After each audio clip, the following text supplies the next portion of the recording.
Halo semuanya, selamat datang di pembahasan kita kali ini. Hari ini kita bakal keluar sedikit dari zona nyaman kita. Kita akan ninggalin daratan dan menyelam jauh ke bawah permukaan laut untuk mengungkap realita yang, jujur aja, lumayan nyeremin, penuh fakta gila, dan pastinya misterius banget. Jadi siap-siap ya, karena apa yang ada di bawah sana tuh bener-bener di luar imajinasi liar kita. Nah, mari kita mulai dengan angka ini. 80%. Percaya nggak percaya, fakta yang bikin merinding adalah lebih dari 80% lautan di bumi ini tuh sama sekali belum dijelajahi, belum dipetakan, bahkan belum pernah dilihat langsung sama mata manusia. Ingat loh, ini bukan di planet lain, ini tepat di bumi tempat kita tinggal. Bayangin, ada ruang super luas, gelap gulita, dan kita sama sekali nggak tahu ada apa aja di dalamnya. Ada satu ungkapan terkenal yang kayaknya pas banget buat ngegambarin perjalanan kita ke bawah sana. Semakin dalam manusia menjelajahi laut, semakin banyak hal mengerikan yang ditemukan. Di pembahasan kali ini, kita nggak cuma bahas air ya, kita bakal ngebahas suara-suara raksasa misterius, makhluk dengan bentuk evolusi yang nggak masuk akal, sampai zona-zona kematian instan di dasar dunia kita. Oke, kita masuk ke bagian pertama, misteri di permukaan. Kita mulai pelan-pelan dulu ya di permukaan. Sebelum kita turun ke kegelapan abadi di bawah sana, kita harus sadar nih, bahkan di bagian laut yang masih kena sinar matahari pun, misteri itu udah ada. Pernah kepikiran nggak, kenapa kapal dan pesawat yang lewat di tempat kayak segitiga Bermuda bisa hilang gitu aja tanpa jejak? Kayak ditelan bumi, atau tepatnya ditelan lautan. Pertanyaan ini udah menghantui banyak pelaut selama puluhan tahun. Dan anehnya, fenomena kayak gini nggak cuma terjadi di satu tempat aja loh, tapi juga di berbagai perairan lain di seluruh dunia. Coba diperhatiin seberapa anehnya situasi ini.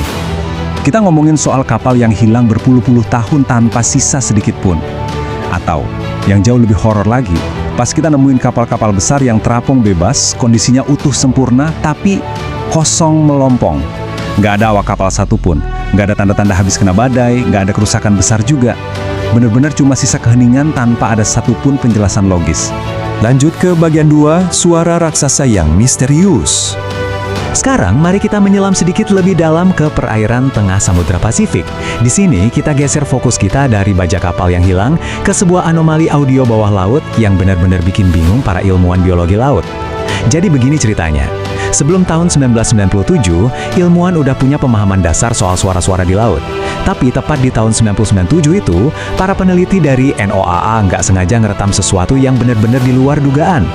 Ada sebuah suara luar biasa besar yang belum pernah ada presidennya. Suara ini akhirnya terkenal banget dengan sebutan The Bloop. Dan tahukah Anda, sampai sekarang perdebatan soal dari mana sebenarnya suara itu berasal masih terus berlanjut. Biar ada bayangan, coba kita bandingkan ukurannya.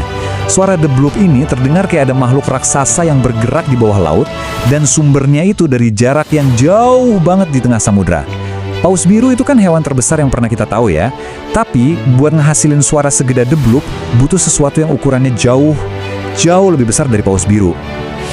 Emang sih banyak ilmuwan yang akhirnya berteori kalau itu mungkin cuma suara pergeseran bongkahan es raksasa bawah laut. Tapi wajar dong kalau masih banyak juga yang curiga dan mikir, jangan-jangan beneran ada monster raksasa tak teridentifikasi yang lagi sembunyi di bawah sana? Masuk ke bagian 3, monster di dalam kegelapan.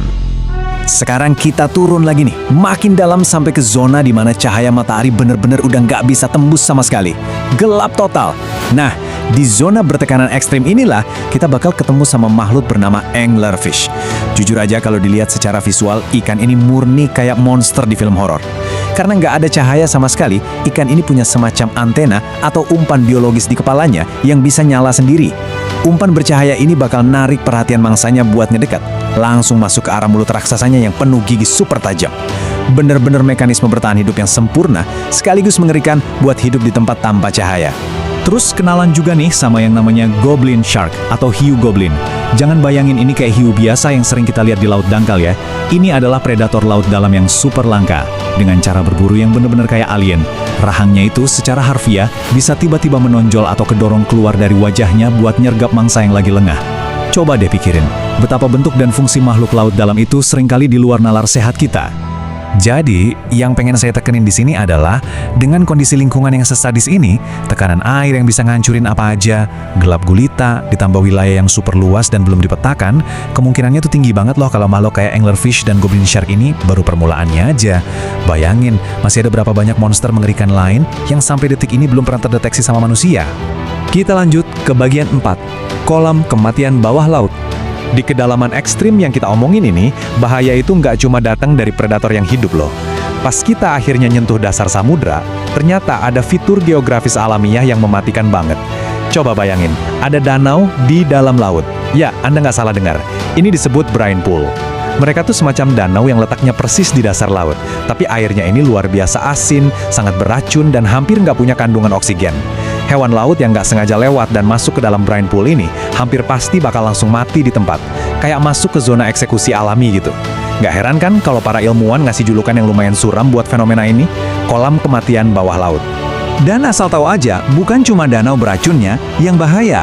Lingkungan laut dalam itu sendiri pada dasarnya adalah senjata yang bisa menghancurkan tubuh kita. Gini, kalau Anda nekat turun ke dasar laut sedalam ini, tanpa pakai kapal selam pelindung yang canggih, Anda bakal langsung berhadapan sama tekanan air ekstrim yang sama sekali nggak terbayangkan. Semakin ke bawah, beban yang menimpa tubuh itu makin raksasa. Sampai di satu titik, tubuh manusia bakal benar-benar hancur dan remuk cuma dalam hitungan detik. Benar-benar seganas itu dasar laut kita ini. Terakhir, bagian 5, rahasia tersembunyi di dasar laut. Sekarang coba kita perbesar sedikit sudut pandang kita. Ada sebuah ironi yang cukup lucu sih soal pencapaian umat manusia. Coba deh perhatiin kontrasnya. Kita ini punya peta satelit yang super detail, topografi dan pengetahuan yang jauh lebih mendalam soal permukaan bulan yang ada di luar angkasa sana, dibandingkan pengetahuan kita soal dasar samudra di planet bumi yang tiap hari kita pijak. Aneh kan? Tapi begitulah faktanya yang sayangnya banyak orang nggak sadar. Nah, karena sebagian besar lautan kita emang belum pernah dipetakan, dampaknya ya para ilmuwan tuh terus-terusan nemuin spesies yang bener-bener baru. Dan bentuknya tuh seringkali aneh-aneh banget. Hampir tiap tahun pasti ada aja penemuan baru. Poin penting yang bisa kita petik dari sini adalah, fakta ini jadi bukti tak terbantahkan kalau di bawah sana masih ada rahasia besar, ukurannya masif, yang dengan tenang bersembunyi dari pandangan kita. Sesuatu yang mungkin belum pernah kita saksikan sepanjang sejarah manusia. Sekarang, sambil kita bersiap-siap buat naik lagi ke permukaan, mari kita renungkan sedikit soal kontras yang luar biasa ekstrim di planet kita ini. Kalau kita berdiri di pantai, laut itu kelihatannya menenangkan banget ya. Indah, damai, dan akrab buat kita.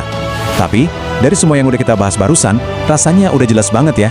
Tepat di bawah keindahan itu, ada realita dunia yang gelap gulita. Bisa menghancurkan secara fisik, dan pastinya dipenuhi makhluk-makhluk ganas, serta misteri yang bikin merinding. Setelah ngelihat semua fakta tadi, mulai dari 80% laut yang masih misteri, anomali suara raksasa The Bloop, monster-monster yang berevolusi di kegelapan abadi, sampai kekuatan laut dalam yang bisa ngancurin tubuh dalam hitungan detik, saya punya satu pertanyaan terakhir buat Anda. Menurut Anda, apa sih hal paling mengerikan yang mungkin sampai detik ini masih bersembunyi dan menunggu dengan sabar di kegelapan dasar laut? Coba pikirin baik-baik ya. Terima kasih banyak udah ngikutin pembahasan kita kali ini, dan sampai ketemu lagi di pembahasan menarik berikutnya.